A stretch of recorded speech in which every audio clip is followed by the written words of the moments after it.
हनुमंत लाल जी परम सरल, पर विशेषता यह है जो काम कोई नहीं करता राम जी का वो हनुमान जी करते हैं।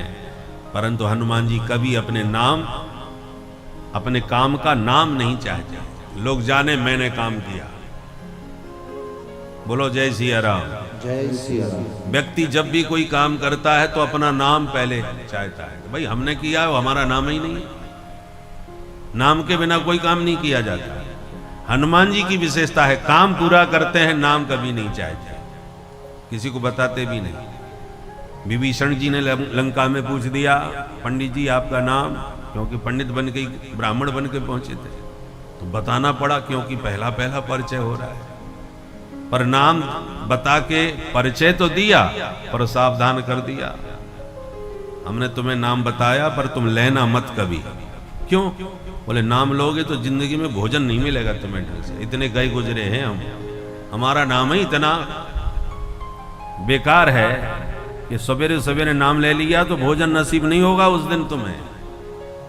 प्रात ले जो नाम हमारा, प्रात ले जो नाम हमारा, तहि दिन ताहि न मिलहि आहारा, तहि दिन ताहि न मिले आहारा, तहि दिन ताहि न मिलहि आहारा, तहि दिन ताहि न मिले आहारा।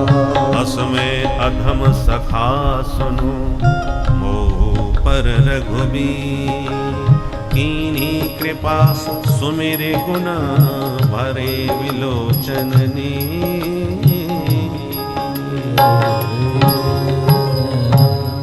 इतनी विनम्रता। हनुमंतलाल जी ने नाम बताते हुए सावधान कर दिया कि मेरा नाम लोगे तो भोजन नहीं मिलेगा। असमय अधम, मैं इतना अधम हूं, इतना गिरा हुआ हूं, इतना पतित हूं। ये है भक्तों की विनम्रता। मोह सम कौन कुटिल खल कामी, जहि तन दियो ताहि विसरायो, ऐसो नमक हरामी। भक्त अपने आप को कितना नीचा बताते हैं। तृणादपि सुनीचे, तराजू को तौल के देख लो, जिसमें वजन ज्यादा होता है वो बिल्कुल नीचे हो जाता है, झुक जाता है पल्ला। यही भक्ति और भक्तों की विशेषता है। भक्तों के भीतर जितना भक्ति भाव भरा होगा भगवान के प्रति, उसकी वाणी व्यवहार उतना ही विनम्र और सरल सहज निश्चल हो जाता है। ये हनुमंतलाल जी का कार्पण्य है। शरणागति 6 प्रकार की होती है, उसमें 6वां लक्षण है कार्पण्यम, माने अपने को अत्यंत दीनहीन छोटा मानना। राई के 20 हिस्सा तापुन पाछे 20, और ताते नन्हे भय रहो तब मिले हैं जगदीश। ठाकुर जी कब मिलेंगे? एकदम अपने को मिटा दो, छोटा बना दो। कितना छोटा बना लो? बोले राई के बराबर। राई का दाना जानते हैं कितना छोटा होता है? तो राई के बराबर नहीं। बोले राई तो बहुत बड़ी है, तो बोले राई के 20 हिस्सा, राई के दाने के 20 टुकड़े करो। अब बोलो 20वां टुकड़ा कितना छोटा होगा? उतने छोटे बन जाए? बोले ना ना, वो भी बहुत बड़ा है। तापुन पाछे 20, अब जो 20वां अंश है उसका, उसके 20 टुकड़े फिर करो। अब बोलो कितना छोटा हो जाएगा? बोले इतने छोटे बोले? बोले नहीं, वो भी बड़ा है। ताते नन्हे वह रहो, उससे भी छोटे बनो, तब मिले हैं जगदीश। इसका मतलब क्या हुआ? अपने आप को बिल्कुल हनुमान जी की तरह मिला दो कि हम कुछ है ही नहीं। अब दुनिया उन्हें सकल गुण निधान कहे, ज्ञानी नाम अग्रगण्य कहे, अतुलित बल धामम कहे, बुद्धिमताम वरिष्ठम कहे, चाहे जितनी विशेषता आप देते रहें, दुनिया वाले दें, पर वो अपने आप को अपने दृष्टि में क्या मानता है? असमय अधम, इतना मैं गया गुजरा हूं। इतनी विनम्रता, सरलता, सहजता स्वाभाविक स्वभाव में ही आ जाए, तब मिले हैं जगदीश। तब ठाकुर जी का वो विशेष कृपा पात्र बनता है। हनुमान जी ने यदि नाम नहीं चाहा तो क्या उन्हें नाम नहीं मिला? बिल्कुल नहीं चाहा तो इतना मिला जो किसी को नहीं मिला। दुनिया में ऐसा आज कोई राम मंदिर बता सकता है जहां हनुमान जी ना बैठे हो? ऐसा भले ही होगा कि हनुमान जी के हजारों मंदिर मिलेंगे जहां राम जी ना बैठे हो। राम जी के बिना हनुमान मंदिर हो सकता है, पर हनुमान जी के बिना राम मंदिर कहीं नहीं हो सकता। इतना नाम मिला, इतनी प्रतिष्ठा मिला। और हनुमान जी का तो बहुत जलवा है महाराज कि केवल राम दरबार में हो सोई जरूरी नहीं है। देवी माँ का मंदिर हो, भोले बाबा का मंदिर हो, चाहे गणेश जी, कहीं किसी का भी मंदिर हो, हनुमान जी जरूर बैठे मिलेंगे हो हर जगह। कितना नाम हो गया भाई। नाम जिसने बिल्कुल नहीं चाहा उनका नाम प्रभु ने कहां कहां प्रतिष्ठित कर दिया। सब जगह जय जयकार हनुमान जी की। आज सनातन धर्म पे संकट आवे, समस्या आवे तो सबसे पहले जय हनुमान ज्ञान गुण सागर ही चालू होता है। हमारे 33 कोटि देवता हैं, इतने देवता हैं, पर जब समस्या सनातन धर्म की कहीं भी आवे तो हनुमान जी को ज्यादा लोग याद करते हैं। पूरा पश्चिम उत्तर दक्षिण में कहीं भी चले जाओ, यदि सनातनी हिंदू है तो हनुमान जी जरूर मिलेंगे वहां। किसी का भी मंदिर हो, सब जगह इनकी धाक है। तो जो न चाहते हैं उन्हें भगवान इतना देते हैं जो कल्पना से परे होता है। हम लोगों की मानसिकता संकीर्ण होती है कि हम मांगेंगे नहीं तो फिर भजन पूजन से फायदा क्या, कुछ मिलेगा ही नहीं। जीवन भर भजन करें और मिले कुछ नहीं तो क्या फायदा भजन का। हम पहले मांगने की लिस्ट बना लेते हैं और पराया देवता ही वही पकड़ते हैं जिससे कुछ मिले। राम जी से, कृष्ण जी से, देवी मैया से किसी से नहीं मिलता तो बोले आजकल वो साईं बाबा बहुत जल्दी देते हैं, या शनिश्चर महाराज बहुत जल्दी देते हैं। तो हमें तो मांगने से मतलब है, चाहे शनिश्चर से मिल जाए चाहे साईं बाबा से मिल जाए, जहां से जल्दी मिले हम तो वो दरबार पकड़ते हैं। क्योंकि मिलने की लिस्ट हमारी बहुत लंबी होती है। पहले मिले, कुछ फायदा हो तो करे। परंतु याद रखिए, जो भगवान से कुछ नहीं चाहते ऐसे भक्तों को निरपेक्ष कहते हैं। निरपेक्ष माने कोई अपेक्षा भगवान से भी नहीं रखते। और जो भगवान से भी कोई अपेक्षा नहीं रखते, फिर भगवान उन्हें इतना देते हैं जिसकी हम लोग कल्पना नहीं कर सकते। ऐसा नहीं है कि देते नहीं है। एक बात बताओ, गांव का बिल्कुल अशिक्षित ग्वारिया किसान, यदि उस पर सम्राट प्रसन्न हो जाए, चक्रवर्ती सम्राट, और उस अकिंचन गरीब गांव के किसान को दरबार में बुला के कहें हम तुम्हारी सेवा भक्ति परिश्रम से बहुत प्रसन्न हैं, आज मांगो क्या चाहते हो।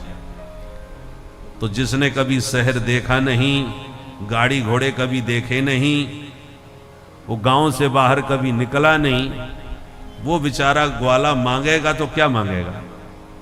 बढ़िया बैलगाड़ी मांग लेगा, 2-4 बीघा जमीन मांग लेगा। इससे ज्यादा उसके मांगने की क्षमता नहीं है, सोच नहीं सकता। और वो सम्राट के ऊपर छोड़ दे कि महाराज हमको कुछ नहीं चाहिए, आप जो देना चाहें प्रसाद रूप में ले लेंगे। तो सम्राट जो देगा वो अपनी सोच और समझ के अनुसार देगा।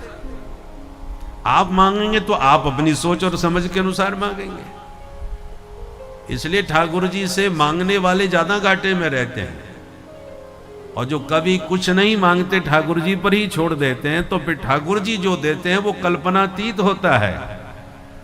सुदामा जी द्वारकानाथ से मिलने गए और भगवान यदि कह भी देते कि कुछ मांग लो, और यदि मांगना भी होता सुदामा जी को, क्या मांग लेते? बढ़िया मकान मांग लेते। वो जिनको 4-4 दिन 5-5 दिन तक भोजन पेट में नहीं जाता था, वो रोज के लिए भोजन मांग लेते, बढ़िया रोज चकाचक खाने पीने को मिले। इससे ज्यादा और क्या मांगते? और जब कुछ नहीं मांगा तब सुदामा जी को क्या दिया? बोले जैसी अपनी द्वारकापुरी थी वैसी उनके नाम की सुदामापुरी बना दी, अपने समान ऐश्वर्य प्रदान कर दिया।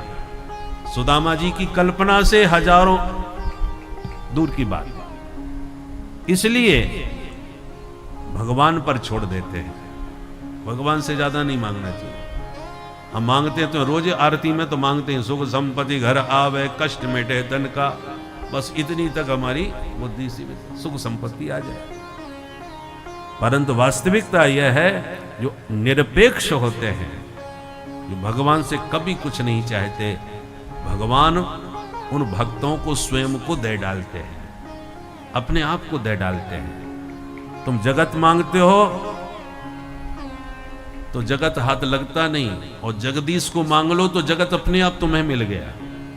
बोलो राधे राधे। राधे राधे। पुराने जमाने में दोना पत्तल में भोजन होता था। दोना पत्तल में भंडारे होते थे, उसी में लोग पाते थे, परोसते।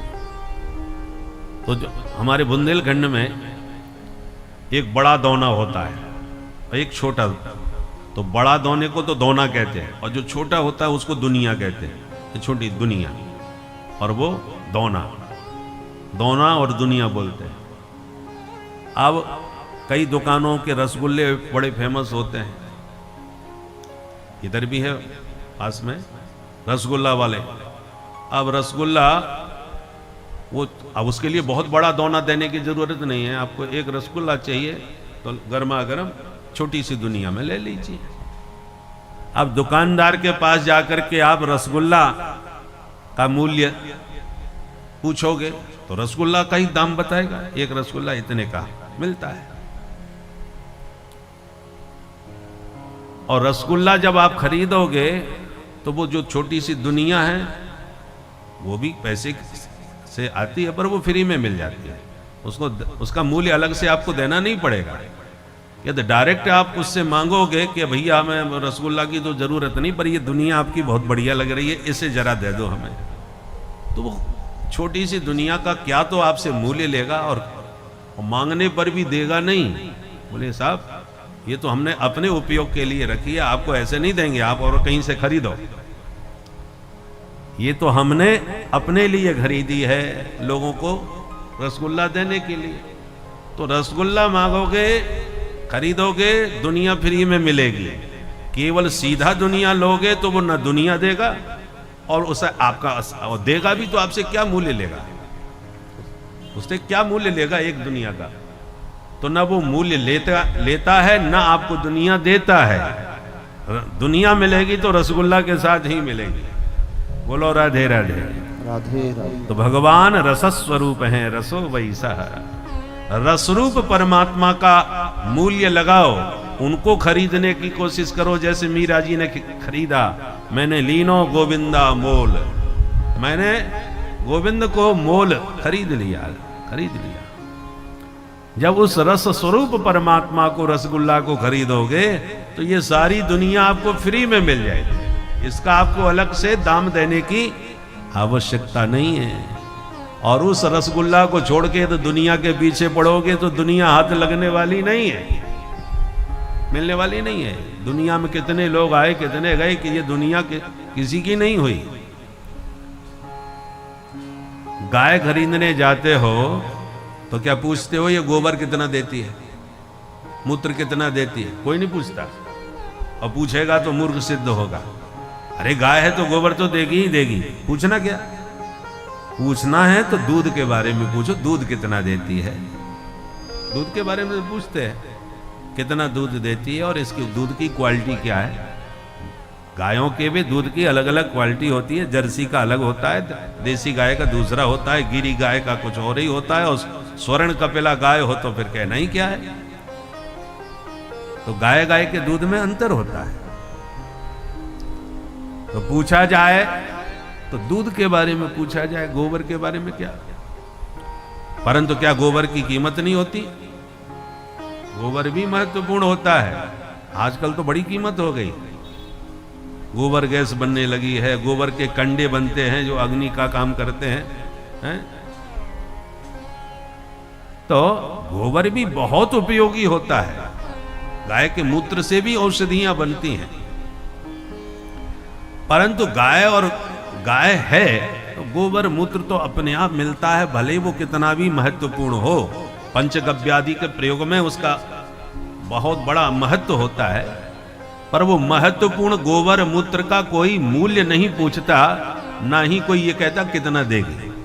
वो अपने आप मिलता है, उसका मूल्य नहीं चुकाना पड़ता। उसी प्रकार जैसे गाय को खरीदने पर ग्रहण करने पर गोबर मूत्र दूध सब मिल जाता है। उसी प्रकार गोविंद का मूल्य लो। गोविंद जब मिलेंगे तो ये संसार गोबर मूत्र की तरह आपको अपने आप मिल जाएगा, उसका मूल्य आपको देने की जरूरत नहीं। बोलो राधे राधे।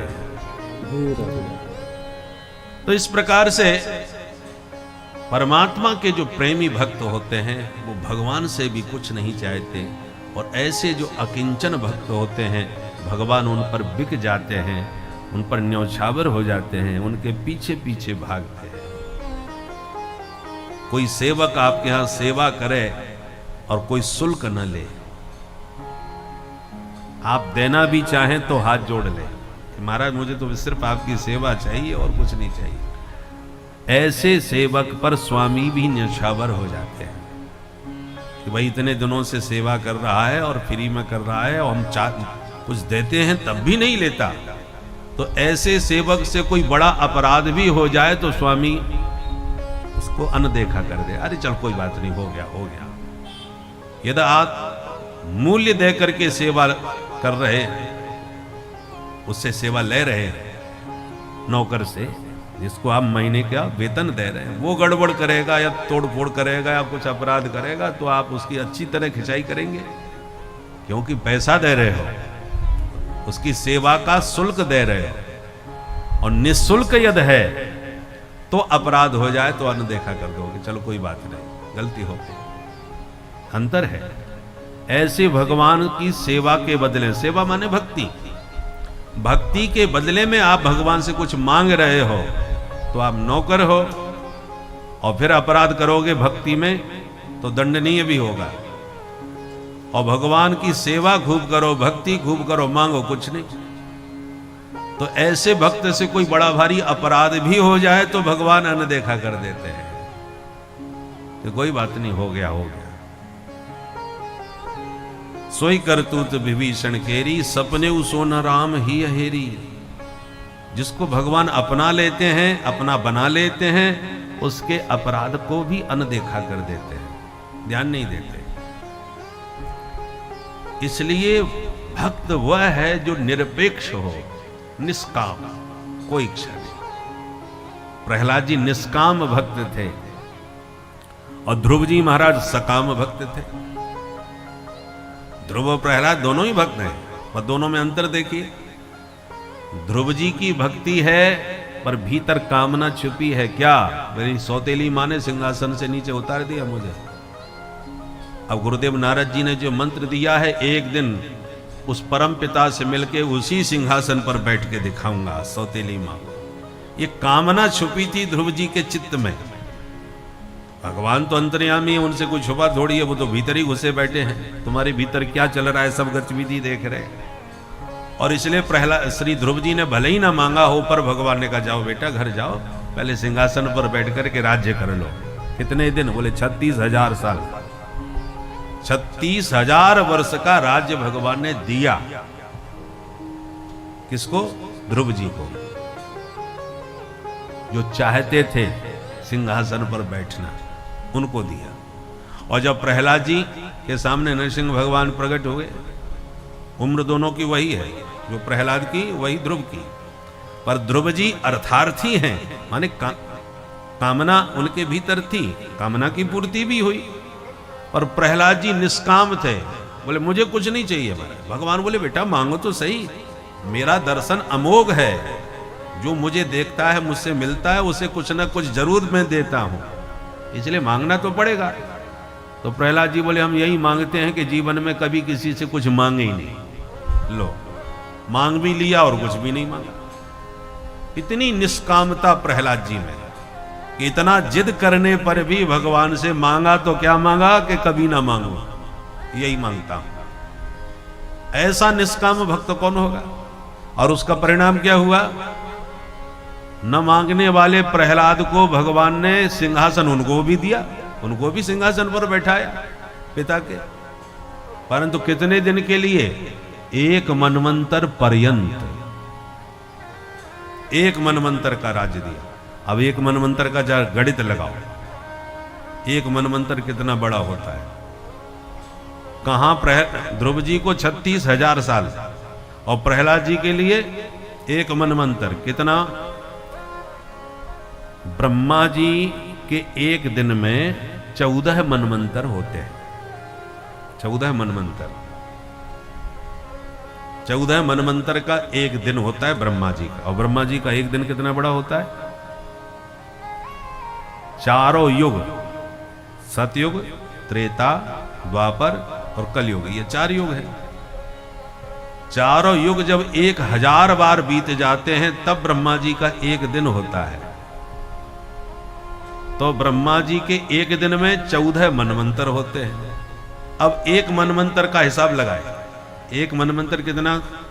बोले 72 चतुर्युगी। चतुर्युगी माने चारों युग जब 72 बार बीतते हैं तब एक मनवंतर होता है। अब गणित लगाइए।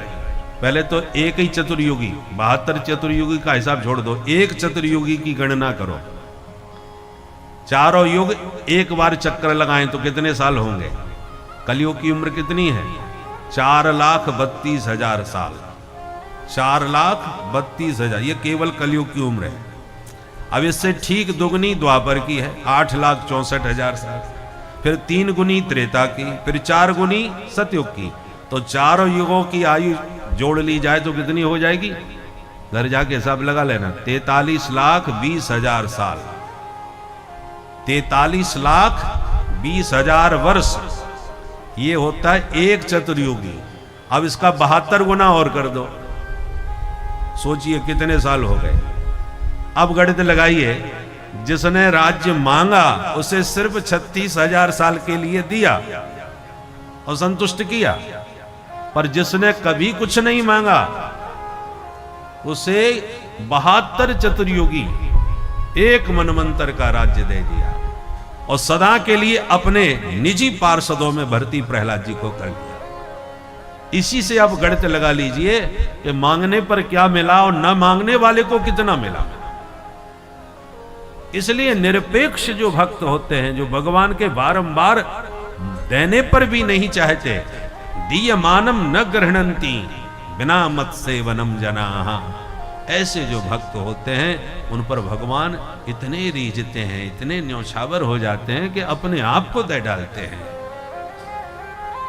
इसलिए ऐसे जो परम निष्काम भक्त भगवान के प्रेमी होते हैं वो भगवान से कुछ नहीं चाहते, केवल भगवान की निरंतर कथा चाहते हैं कि सदा आपके गुणगान श्रवण करते हैं, निरंतर आपकी कीर्ति का श्रवण करते रहें।